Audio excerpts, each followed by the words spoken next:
Hebrew Israelite is effective. Do you think that they're effective for the black community? No. Where do they exist at? When we look out into our communities, what presence do they have other than standing on the corner in confrontational debating? Huey P. Newton them had a presence. They had a free lunch program, a WIC. They started becoming stop signs in the streets where cars were going too fast. If the police were with a nigga, where they presence at? They sure ain't went after them gangbanging for nothing. So I'm not going to even go on this long tangent to show you all the things that we do in the community because our works speak for themselves. But this right here shows that Charleston White and many people like him, even in the Christian church, and many of you that are just on the internet, that just surf the internet and just like to complain about what other people are not doing, when you haven't established anything for yourself. The only thing you have online is a following of people that just like to see you act the fool. This brother right here was actually a community activist. He did a lot of good things early on, but he didn't get the response that he really wanted.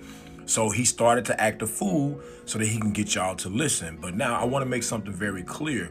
Black people want a utopia in a world of sin. Meaning is we don't want to change our mindset. The reason we're in the conditions we're in today is because we broke the commandments. The Deuteronomy chapter 28, verse 15, that all these curses shall come upon thee and overtake thee. Why? Because we hearkeneth not unto the commandments of the Lord. That's the solution, to return to the Lord. Before we go out here and we build, these different platforms, we start talking about economics, banking. Well, what's the point of me going into business with somebody that's unlawful? To try to sleep with my wife, or look to try to steal a little extra cash from under the table when they're supposed to be counting money to help us with our finances. I can't go into business with a person with a mindset like that. In order for us to come together and be on one accord, Charleston White and many of you unbelievers, we have to have a foundational truth that we stand on. And that foundation is Christ and keeping the commandments as the Israelites. If we don't do that, there will be no success for our communities. The Bible says in Joshua chapter 1, verse 8, that we're supposed to meditate on these things, that we may have good success and prosper. Black people want to prosper.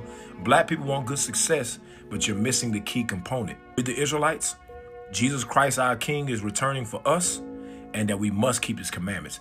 Those are the key components. If you run from that, then you'll just continue to be on podcasts talking about all the stuff that's going on in the black community with no real solutions. We provide solutions. You better look us up.